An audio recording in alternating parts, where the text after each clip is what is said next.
Hey, so how's it going? Nice to see you. Nice to hear your voices. All you geeks and nerds, or nerds and geeks, depends how you follow. How do you doing, Sam's Past? We really need to work on that intro. Uh, y- you're supposed to be doing it with me. We're supposed to be here. Let's start it over then, huh? No, we're gonna keep going. We're just gonna roll with it because that's part of the fun. We got to work on that intro. You're supposed to be going. You're the intro. I am an intro, so that's how I feel. But how's it going, Billage? How you doing, Sonic's Past? Sorry, you caught me playing with my new toy. Oh well, we're The just new adult. one. We're just adult children. That's all that it is. Hence Adult the children. collections and comics. But I Well, don't wear diapers. at least that's what people tend to refer to us whenever they're saying, "Why do you still play with toys?" Whenever you're a That's right. 32-year-old man. Well, hello, Sorry, I'm I'm Billage. 28. I'm not quite there yet. You're there. You're there. I'm Billage, No, and you I'm are I'm his son, Sonic Spaz. Sonic Spaz. That's right. Together we're the Geekdom Prophets. So welcome to the show. This is just my son and I decided we wanted to get together. This is something we do pretty much all the time, anyways. Get around talking for an hour, hour and a half. Let's be honest, 2 hours, 2.5 hours It's, sometimes. it's it's about 2 to 3. It really depends on what the topic is. Because I'm a storyteller, so I like Oh, to. same. Yeah.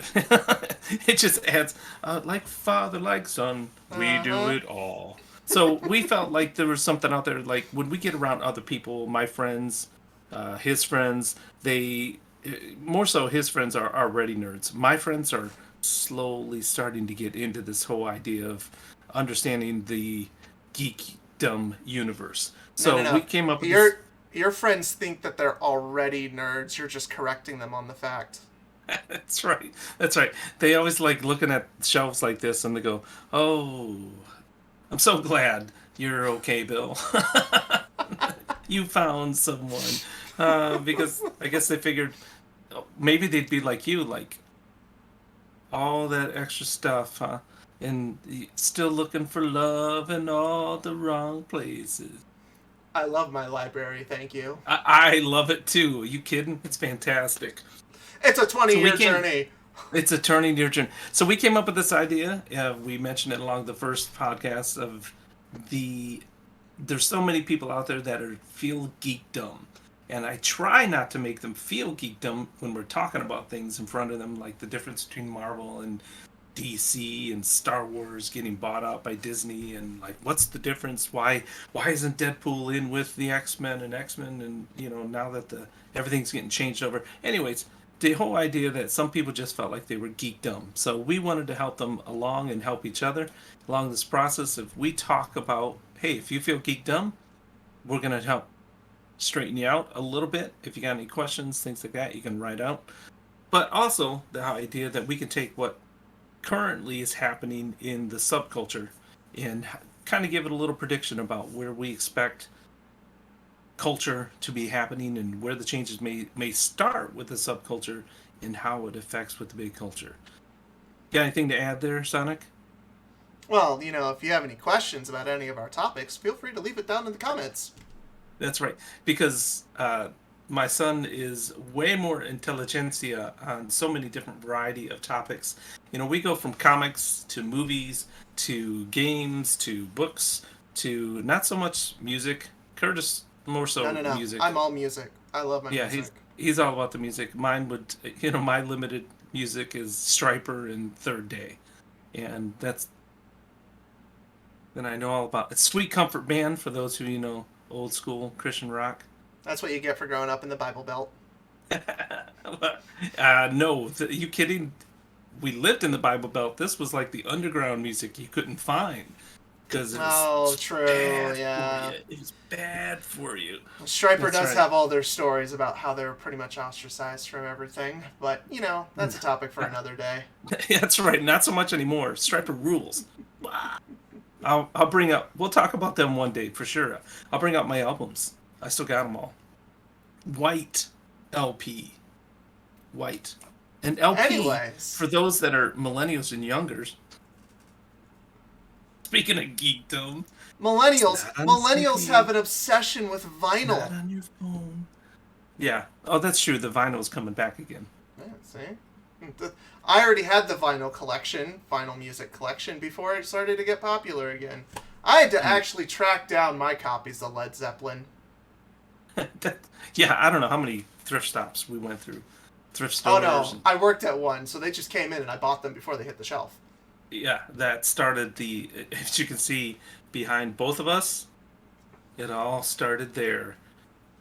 My son worked at a comic book shop slash, what is it, more of a pop culture. It's a pop culture store. Yeah, no, while I was working there, I did manage the comic books, did buybacks, um, bought the books, graded the books, handled all of my comic book subscribers out of the stores. About the time that I was actually managing this particular location, there was like 50-something stores, and I was store number 1 or 2, depending on which weekend it was. But, so, I knew how to sell books. I knew what I was talking about most of the time. If I didn't, I could figure it out. It's fine. It's not like it was sitting on the shelf and I could just read it over my lunch break.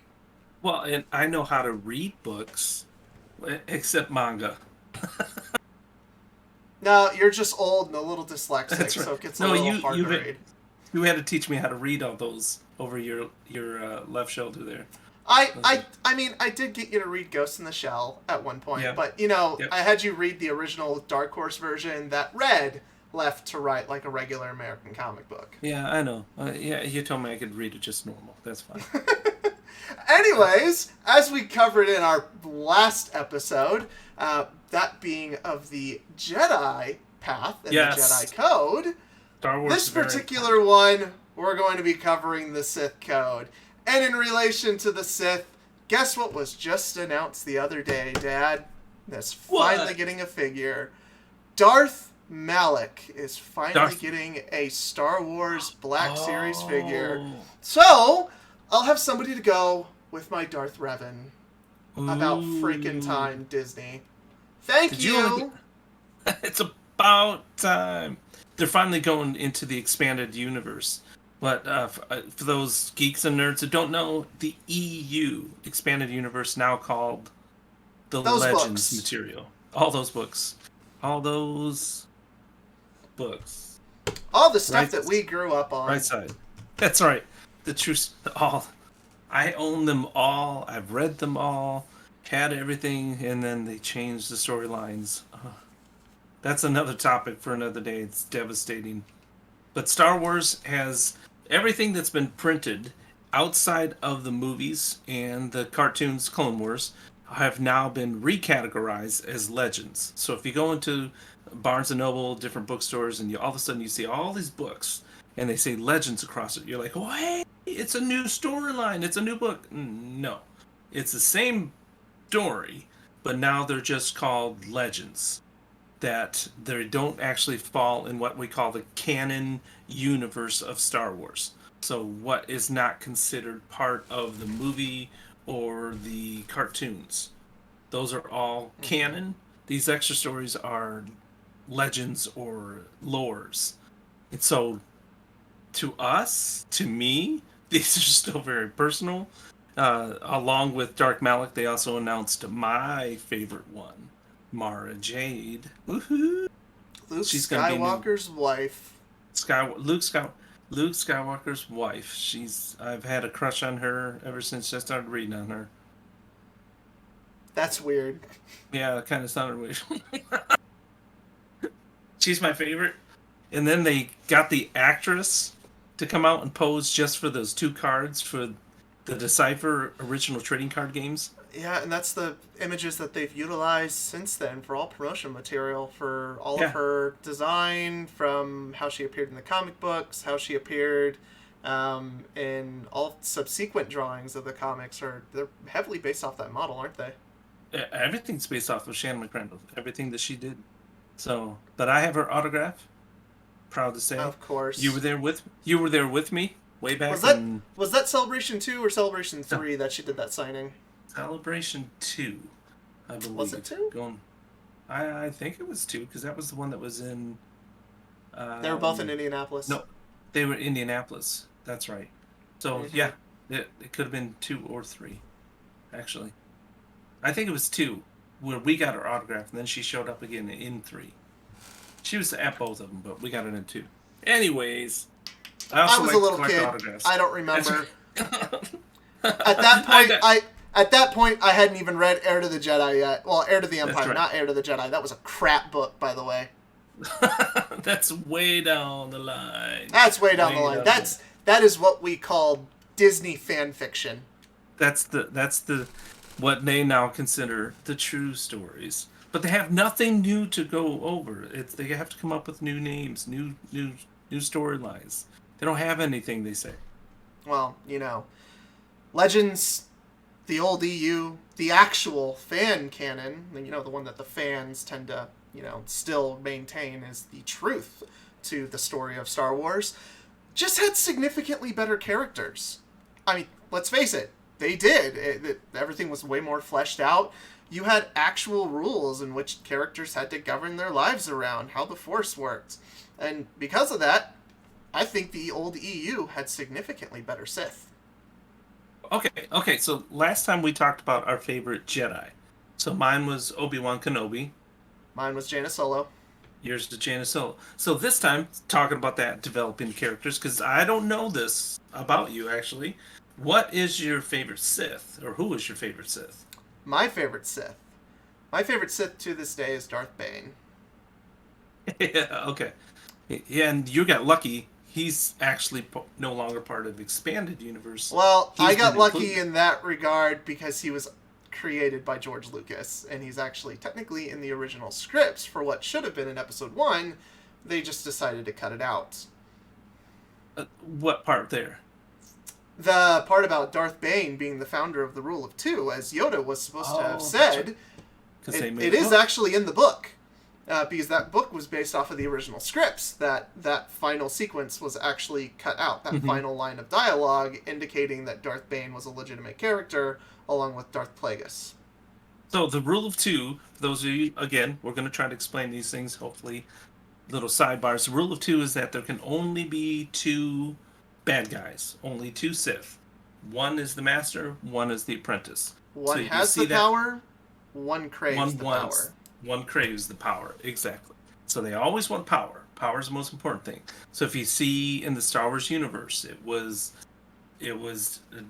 Darth Plagueis, and then he had Darth Tyrannus.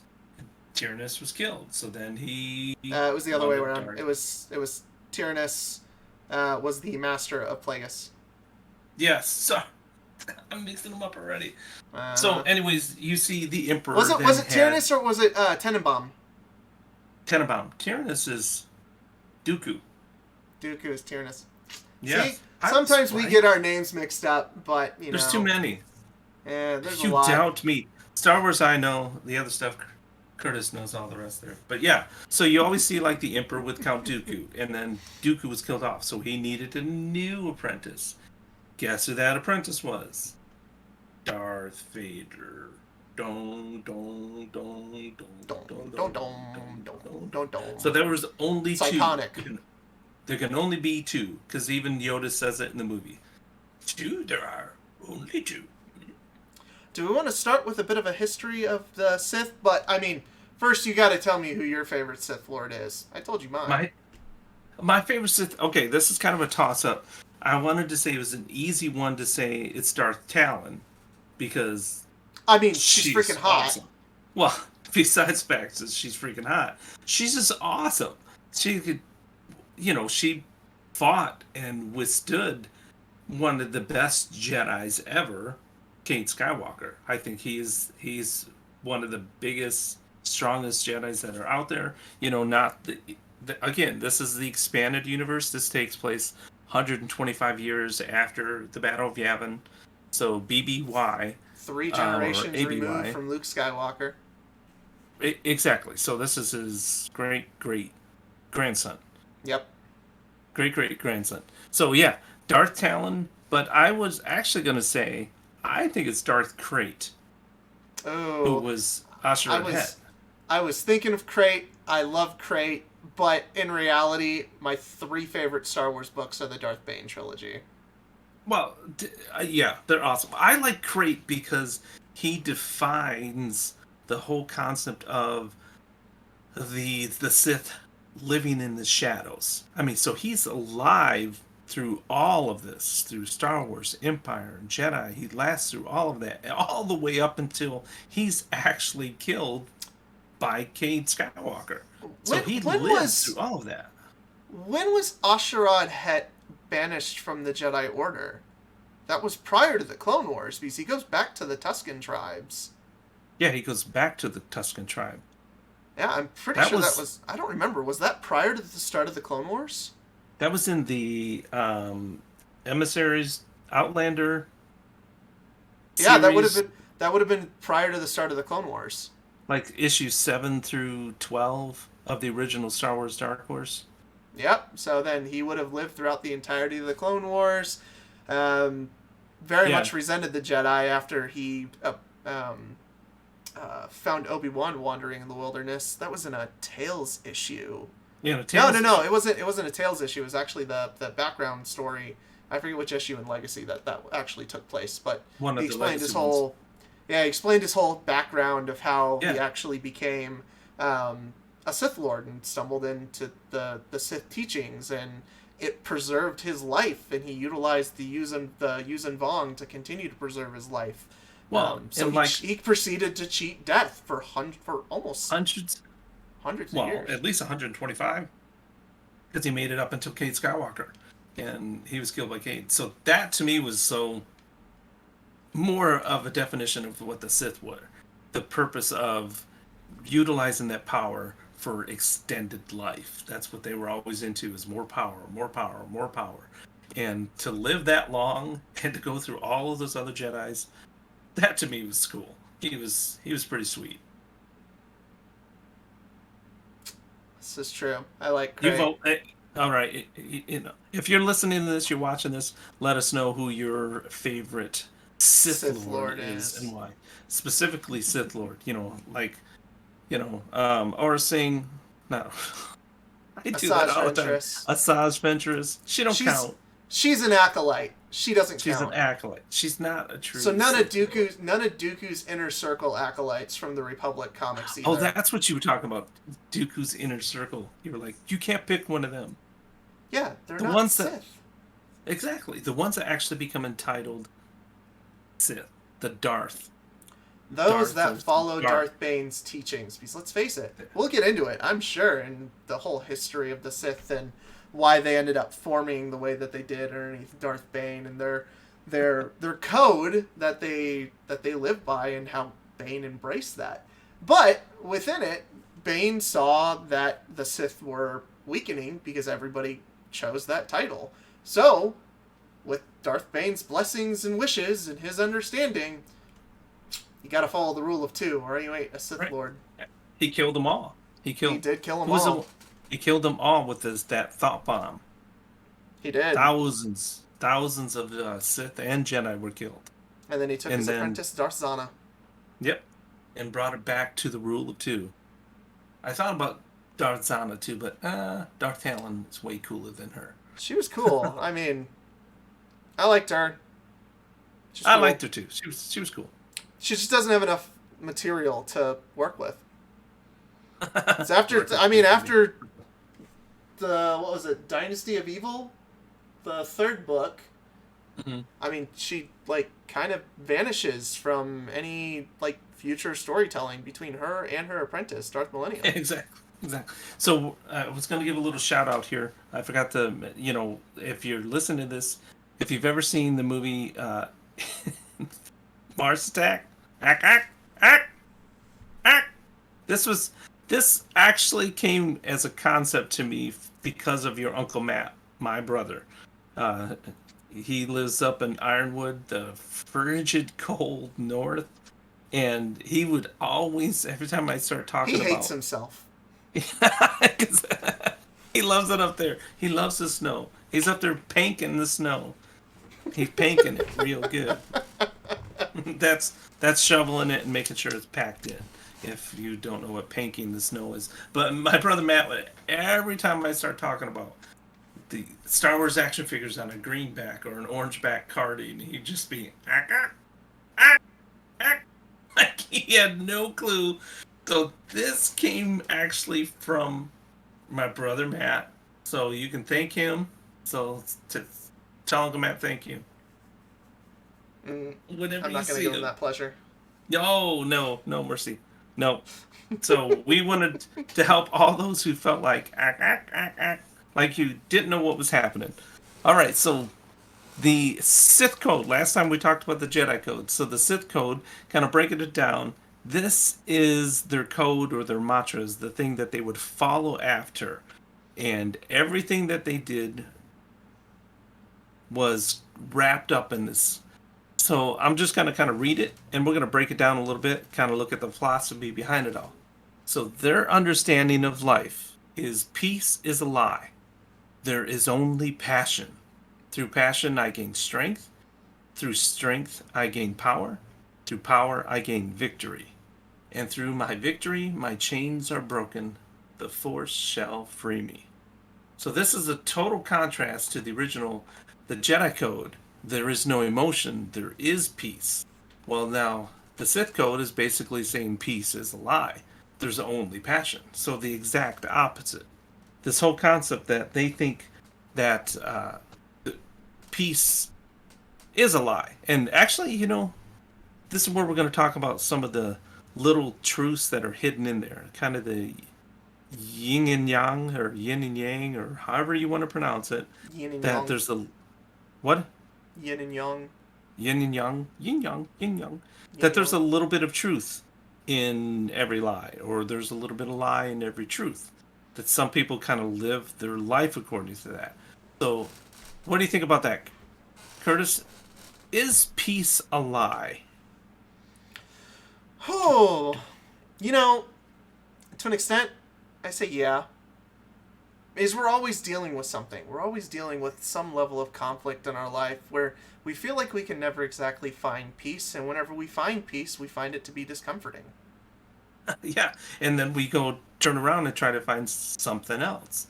I knew this couple. It seemed like they would always struggle in their relationship when it was just them, one on one. And you've probably seen a lot of couples like that. They're talking one on one. They're like, "Hey, everything's good," and all of a sudden they don't know what to talk about until a crisis situation happens where one of their kids something happens, and then all of a sudden they got to team up and gang together and root around a problem. So this I would agree that to some degree it seems that peace could be a lie because there's always something foreboding in the background, and that's, for It's me, that's no way to live. That's not peace. That's no, it's not peace, but I mean, with what the Sith are saying within this, the idea that the peace is a lie, it to our own minds and our own understandings about our lives and what we experience, it's kind of true. Mhm. You don't ever really actually truly experience peace until you know rest You in die peace. until you die.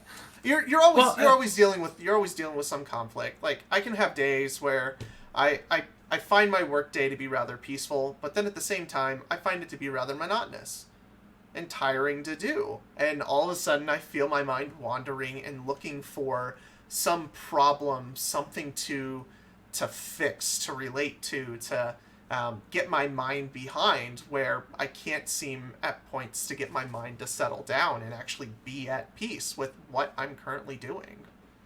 well, isn't that more of? I think you have to seek peace out. I mean, I think it's attainable. Let's put it that way. And I think that's where this whole Sith concept is, that it's almost, to me, this is almost like, just give up. It's never going to happen. It's, with humanity the way it is, that we're all innately evil and all these things. And I'm like, well, that's a crappy way to live. It's That, very, very nihilistic in its approach. yeah, yeah. It's very much so. Well, yeah, it goes into this concept of, well, let's go backwards here. The whole concept of good versus evil, or good versus bad. You know, evil is not the opposite of good, if you really break it down. That's the hard part where you try to explain to people philosophically. You can have good without evil. You can't have evil without good, because good is what is defined as this is what you should do, this is the way life is. Evil is not doing that, or going against it. So it's not the opposite of good, it's the absence of good. Does that make am I coming across that way? So this whole idea that peace is a lie, there is only passion, that there has to be so much more, because It's almost like the Sith themselves gave up trying to search for peace in their ways and just defined it as a completely absent concept. well, yeah, it goes on to explain the rest of this. How do they obtain peace? I think that's what this is, their own personal search. Is peace is a lie? There's only passion. Passion gains strength. Strength gains power. Power gains victory. I think this is their way of obtaining peace, is when they finally feel like they can have all that power. I mean, even the emperor was trying to persuade that with Anakin. I will give you unlimited power, The because line he was said overly cheesy, but man, did it hit home. right up there. Where is Admit? No. Hate the But the whole idea. prequels, love the memes. Well, I think they try to obtain peace, and then even in that moment, they realize they ultimately can't have peace, because rule of two, they've raised their apprentice to crave the power, To constantly one to be have in it. conflict with the other one. Yeah. So I think they put themselves in a position where they can't have peace ultimately, Ultimately. which is why they come to this peace is a lie. There's only passion. So then they go on through passion. I gain strength. So Now, this is how. let's do a little bit of a breakdown on that particular Break it line down. there. Before we actually like try to get into through passion, I gain strength. What exactly is passion? Seriously, I mean that's a question for you. I mean you're the pastor here on Oh my goodness. your own history on things. But let's break that element down. The idea of what passion is. Passion being that which drives you to some level of completion. It drives you to search for something, to put all your time into something, to put all of your desire into one particular thing. Like, we're passionate about why we love Star Wars, why we like all the things that we Right. do. There's a level of passion, there's a level of flair that comes with it. You ask any of us, like you ask either one of us, why do you like what you like? Tell me, why do you like what you like? I don't know. There's elements of it that have defined me over the years. There are elements of it that I find engaging and inspiring. Hmm. That I look for and you know my own life and try to apply. And whenever I feel like that's threatened, I get a little passionate. I get a little heated about what I'm talking about. Well, and that's the passion that we talked about, the difference with the Jedi Code. Is there a difference between having passion and being passionate? Does being passionate sometimes overstep uh, a grounds or a line that you would not cross? Okay, I have a passion for this person. Say I love this person. Then passionate would be I would kill for this person, not kill this person, but kill for them.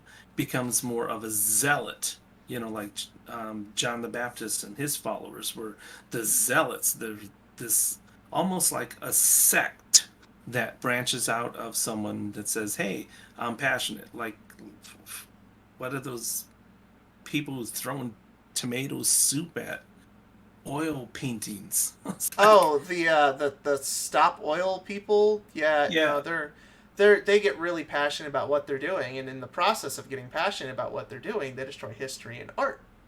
right. So they destroy their passion because of the display of being passionate. Hmm. So it's kind of like a stalker. If you want to go to the deep end of it, a stalker is someone who's has a passion. They're an obsession over a person. What's wrong with that passion is when they take it so far, it becomes this obsession. They become passionate. It becomes all consuming. And I think that's where the Jedi Code talked about last time is that there is no passion, there is serenity. The concept that there basically has to be a balance. If you're living off of passion, you're living off of the day to day feelings. And that ain't no way to live, is Nope. living off of your feelings because that changes every day. Every day. Very much so. Well, it doesn't even necessarily have to change within a single day. It can change within a couple of minutes. I work in supply chain. That's my day job. There are Okay. moments where all of a sudden I think my day's going pretty easy, and I'm like, no, yep, I'm pretty much done with my job here in a handful of hours. It's not too terrible. Then I get a call from a vendor, one of our vendors, and they say, "Oh, sorry, your parts are going to be 3 weeks late because of a supply chain issue. I now have to go through and redo my entire planning schedule because of one part that isn't able to show up on time." Then I get a little passionate. And you get a little passion. But according to the Sith, that passion now becomes you gain strength. Because you're passionate in that, you're like, okay, I got to fix this. I got to become. Whereas the Jedi Code, it's not passion, it's becoming more knowledgeable. How do you resolve this? Where do you find your strength? And I think that's hard for any human being. This whole concept through strength is where I gain power. So where do you find your strength? Is it from passion, or is it from a commonality? Is it through meditation? Is it through prayer? Is Is it it through through understanding? Is it through knowledge on what you're right? doing? Is you can be passionate about something and not have an idea of how something actually works. And yeah, have no clue what's Have no actually clue. happening. You can love cars and have no idea how an engine runs. I hate my car. I know you do. So That's because you bought a Chevy. Chevy Shove-its. Shove it Chevys. Yeah, Well, yeah, that's you can be passionate about cars and not I have any passionately hate my car. understanding. You do passionately hate your. I passionately hate your car because you call me every time that there's something wrong with your damn car. And then I go, "Oh, but I like it when it runs." So But it's a love-hate relationship. It's a well, you love-hate. should not be in those for long term because that's very very unhealthy. But whenever you love, if you love cars, you can have no idea how your car actually runs. I love the fact I am passionate about electricity. Don't get me wrong. I love living in comfort. This is wonderful. You can tell me that a wizard lives in that light bulb up above my head, and I'd go, sure, that's a great idea. He is powering my home, but I'm passionate about the idea of having light and electricity. As I Passionate turned about on it. the light Well, earlier. But if the light was to break and I had no idea how to change it, I would be frustrated beyond belief and want to go about and destroy stuff because it's now outside of my purview, outside of my knowledge. yeah. Well, and I think it's interesting because the scripture says, where do I find my strength? It says, but we also glory in our sufferings because we know that suffering produces perseverance, and then perseverance produces character, and character produces hope, and hope does not put us to shame. So I think that's again the contrast between the Jedi versus the Sith is that what is the reason? What's the justification for all these things? The suffering brings perseverance. Perseverance builds a stronger character, and the character is going to build a hope. And because of that hope, that's what we continue to live for. That, like what you're saying, the day to day, you can say something's going to come by and ruin my day, make my day worse. Or you can look at it and being hopeful at the same time, something could happen that could make my day fantastic. Mm-hmm. So, Very much so so. I, yeah. So through passion, I gain strength.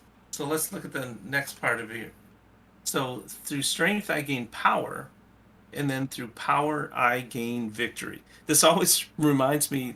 Do you remember that movie I made you watch? John Cusack is hands down one of my favorite actors, and Mm-hmm. one of my favorite movies of his is One Crazy Summer.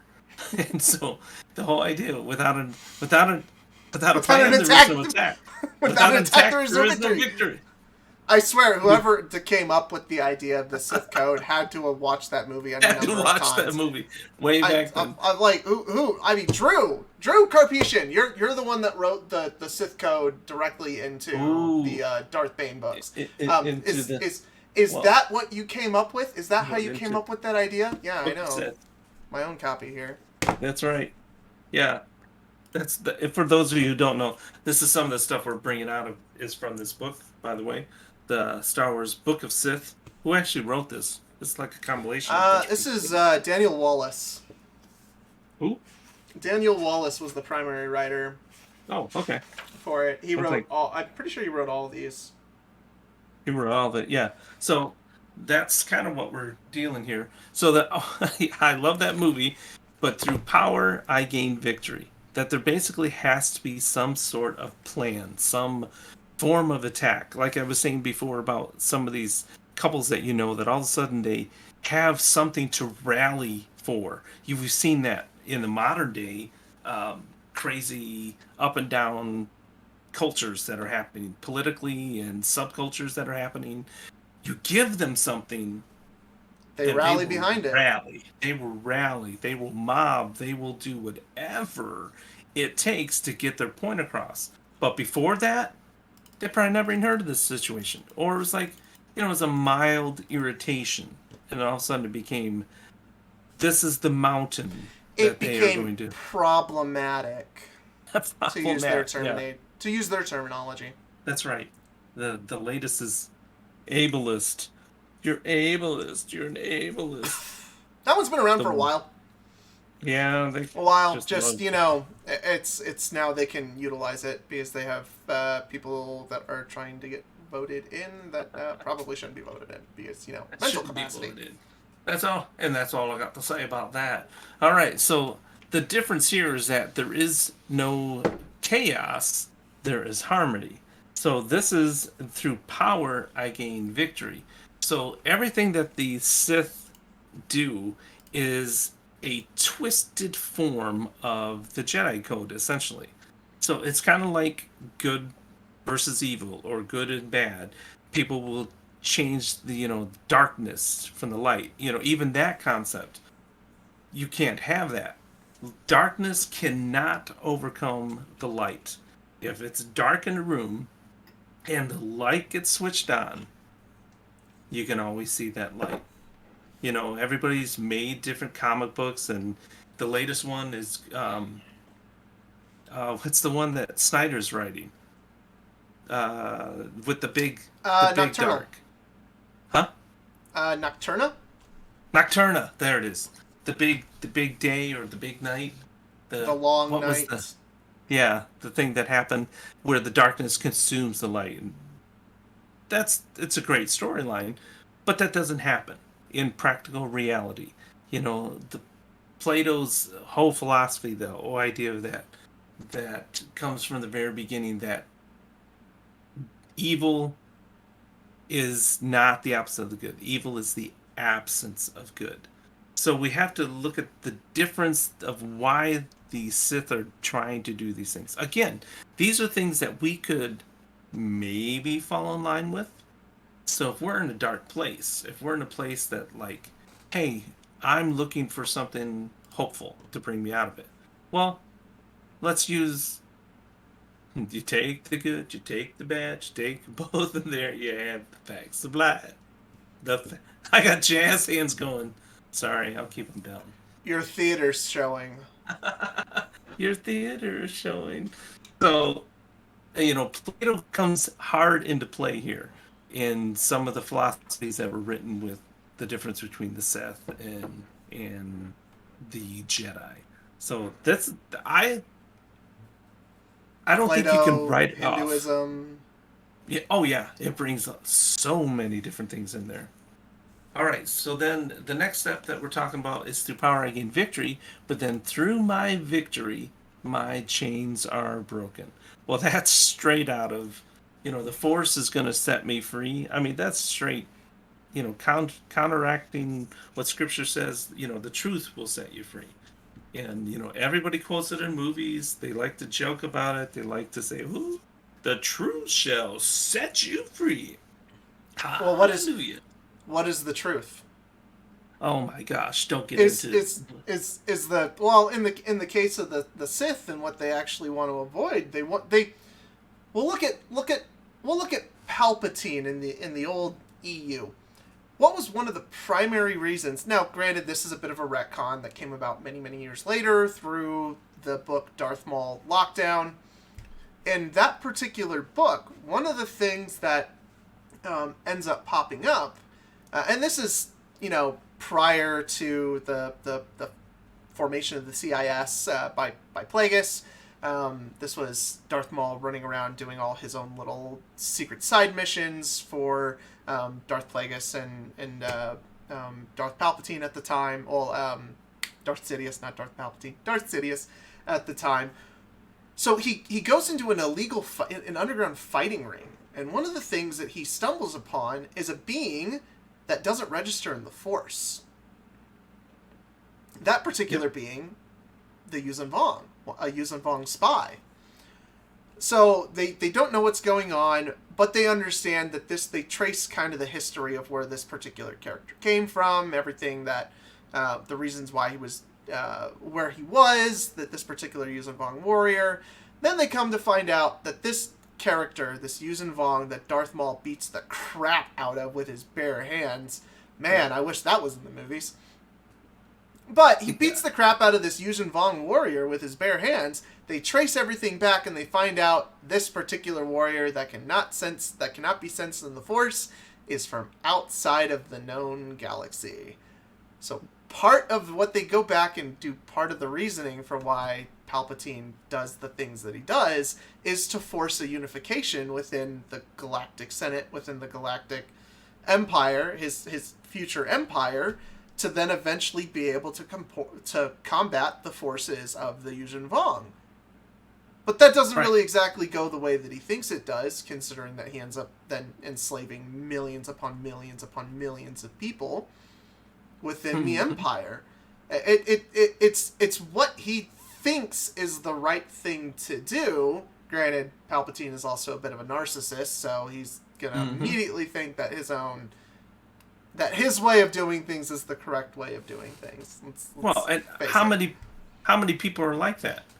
My way, it's my way or the highway. My way is the best way. My way is, and again, I don't want to get into this right now, but and I hear, oh, it's my truth.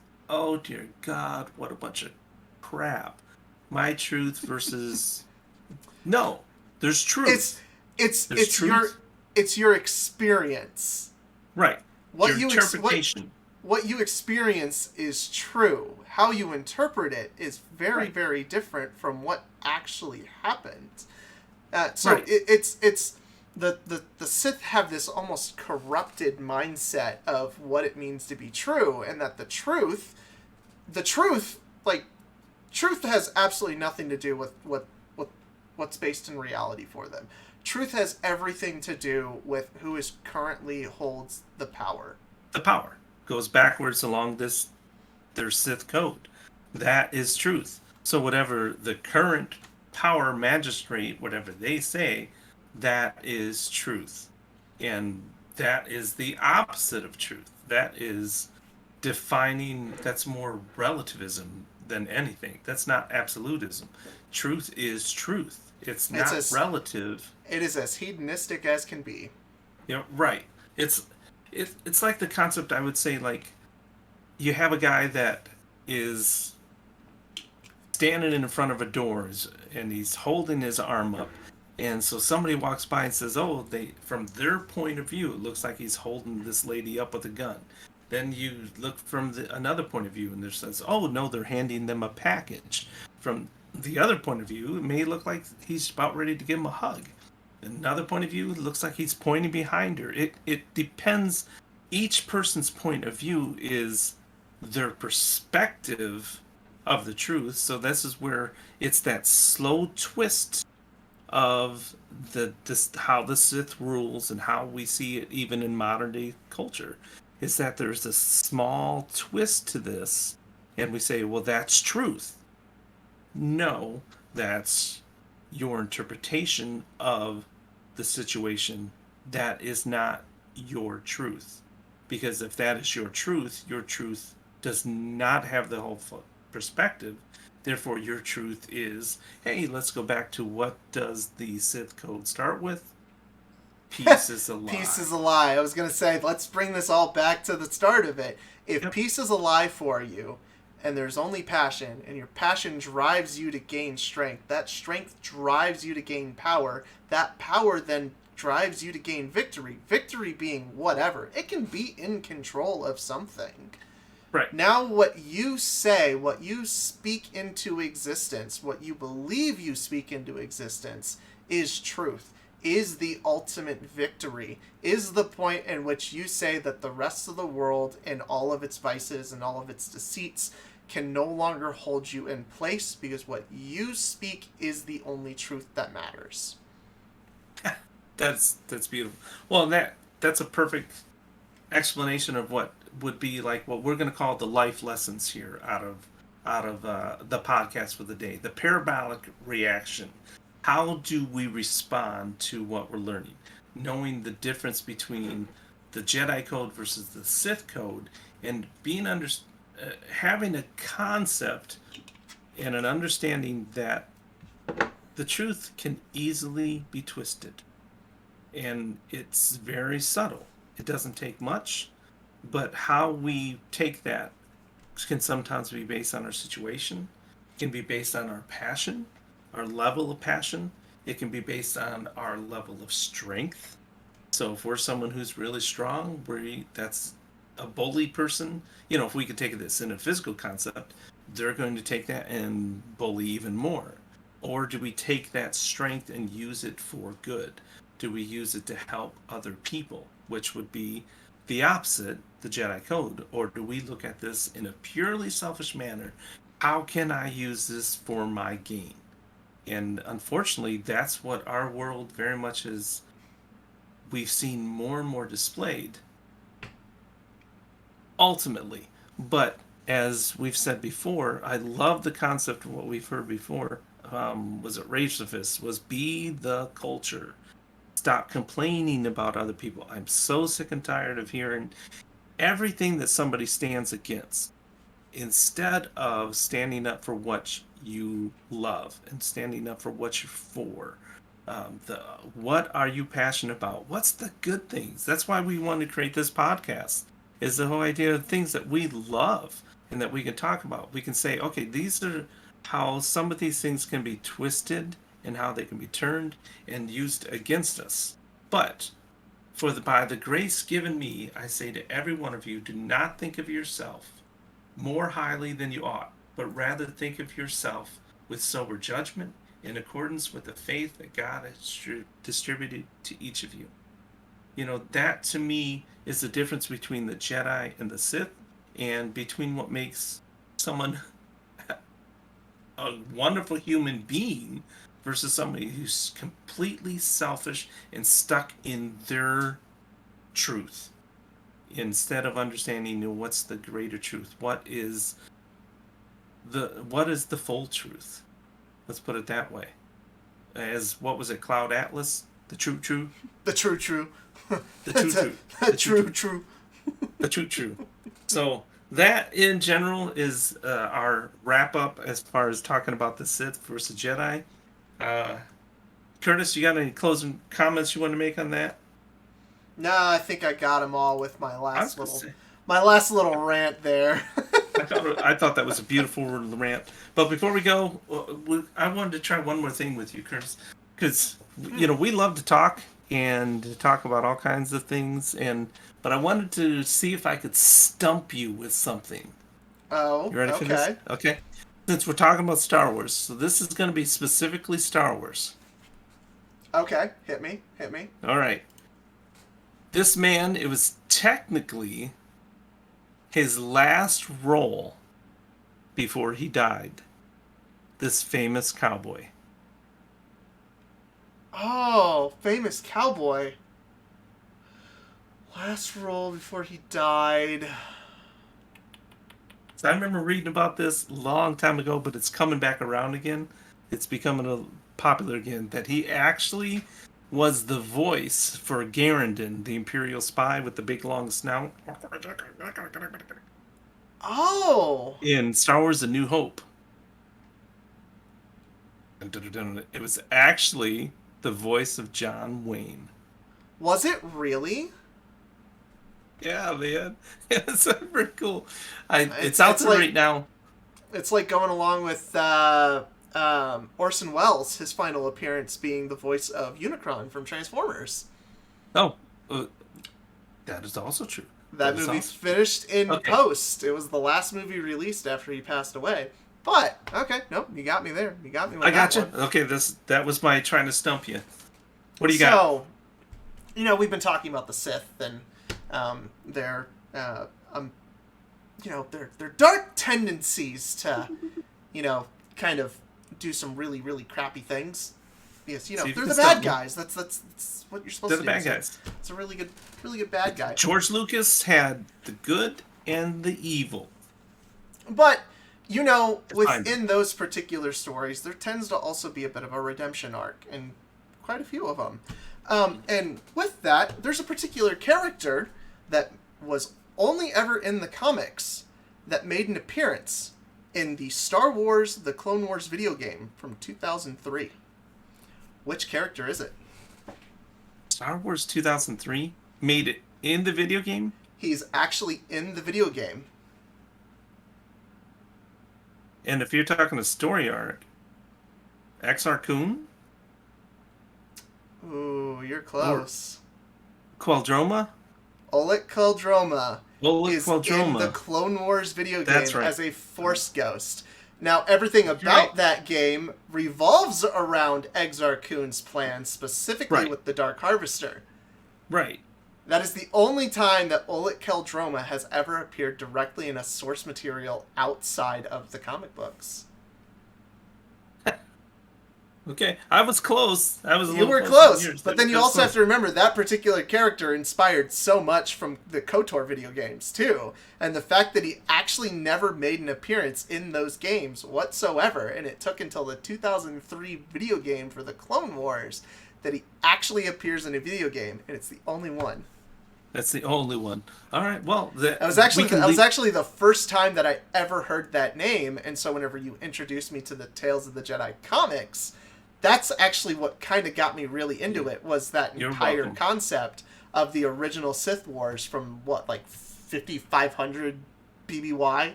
Yeah. Not to be mixed up with the current shows going out there, the Tales of the Jedi with, baby Ahsoka.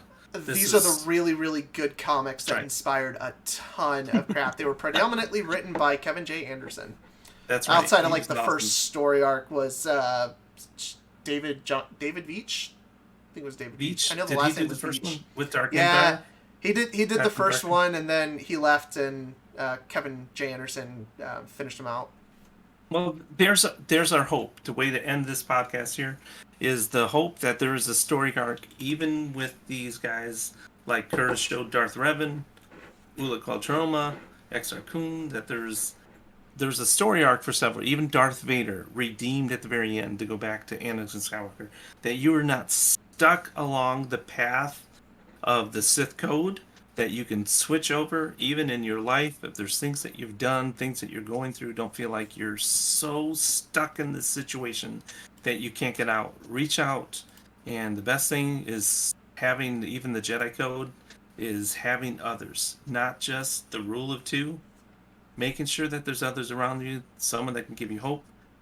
As I signed off on the last one, understanding that perspective is your prison or your passport. That is your freedom. Prison or your passport.